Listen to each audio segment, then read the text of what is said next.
The second reason we're going to discuss on why you should consider hiring an outfitter is a good guide. You know, a good guide is going to do a lot for you.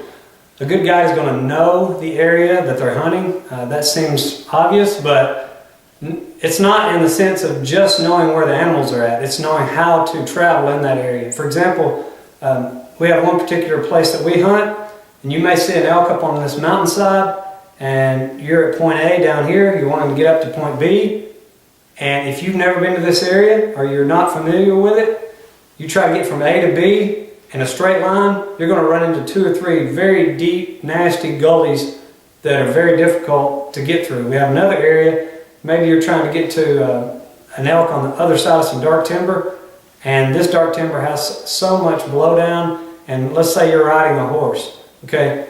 There's so much down timber, there's no way you can get a horse through there. And a good guide is going to know that. He's going to know the area. He's going to know the best way to get from A to B. So that's really important. And the next step is scouting. A good guide not only is going to know the area, but he's also going to know where the animals are and where they have traveled in the past. Elk are pretty neat in the sense that they have a kind of a pattern when it comes to year by year that you can kind of follow. But I don't always like to go by that. I like to continue to scout, even though I know, hey, this drainage, there tends to be elk in it in the month of September or in a specific rifle season. That can't always be the case because you have different hunting pressure, you have different circumstances that might move the elk out. So you can't just go by history. You have to spend time scouting, and a good guide is going to do that. The next thing is hunting experience. One of my favorite things to do as a guide and outfitter is to guide guys that have never killed an elk, mule deer, or whatever game they're after, or maybe even never killed an animal. One of my favorite hunts that I've guided was a gentleman that had never killed an animal. And for whatever reason, he wanted to start with a cow elk. He just thought it would be a really neat thing to do. Well, he did start with a cow elk, and he ended up taking his elk. And he was just super excited. But having that experience, I knew where to find the elk. Not only knew where to find them, I would kind of coach him on shot angles. I'd coach him on where he should aim at whenever he's shooting at an animal. I would coach him on lots of different things that I'd learned over my 25 plus years of hunting experience. And I think he had a good time because of that. It helped him out a lot. Another thing is attitude. A good guy is going to have a great attitude. I just go back to this same guy that wanted to kill a cow elk. He had a good attitude, but the first 2 days of the hunt, he missed 2 cow elk. Now, you might not get 2, 3, 4, 5, 6 opportunities to kill an elk on public ground, even with a guide. So you really have to make your shots count. And in his situation, he got a little down on himself. He's like, man, I've just blown it. And as a guide, I knew it was my job not only to guide him, but to keep his spirits up, or to try to attempt to keep his spirits up.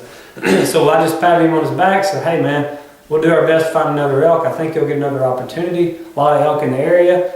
You'll make the shot next time. Don't get down on yourself. Everyone misses if they hunt long enough. So just keeping the positivity flowing helped a lot. And guess what? On the 4th day, I believe it was the 4th day, might have been the 3rd day, he ended up finding another elk. We found a little herd.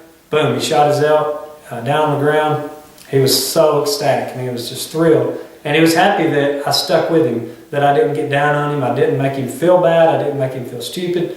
There was no reason to. A good guide is going to continue to press you forward.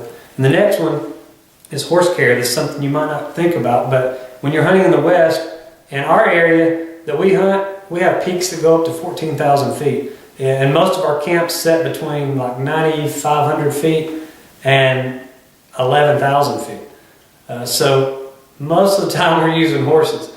And do-it-yourself guys, they can do it with backpacks.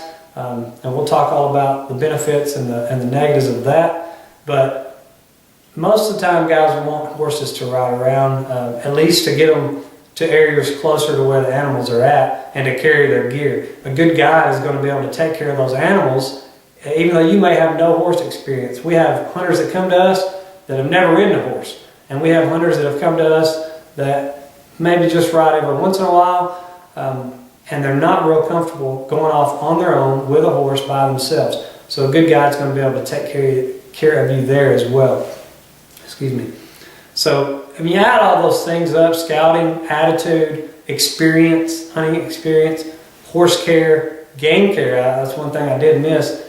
Let's say you've never killed an animal as big as an elk, and you don't process a lot of animals. Maybe you kill a whitetail every once in a while, or maybe you've never killed an animal, and you walk upon this huge elk that you just killed, and you don't really know exactly how to take care of it. Well, I tell my hunters, if you hire me as a guide, this is a fully guided hunt, then I'm going to take care of that elk.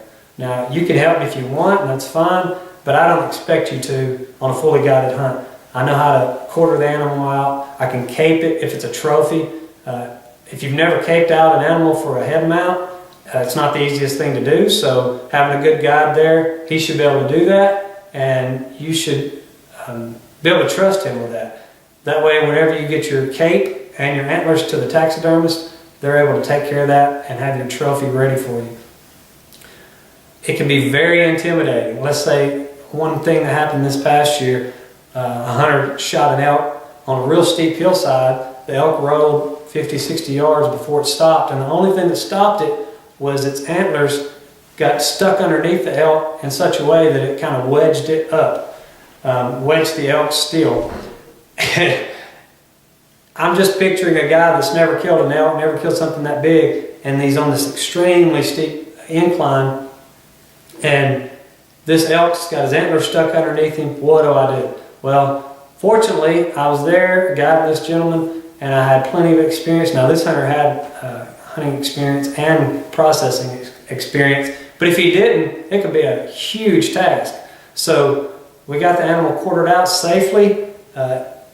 This animal probably weighed 600-700 pounds easily, and so if I was standing on the downhill side of this elk and the antlers came unlodged, he rolled over on top of me, who knows what would have happened. I mean, it could have hurt me. It might not have hurt me too bad.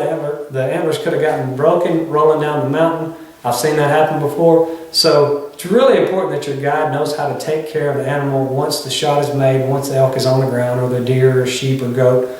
It's super important to have that guide there to be able to take care of that and make sure you get your meat back clean, get your meat back safe, unbruised, and get your cape and your antlers back as well.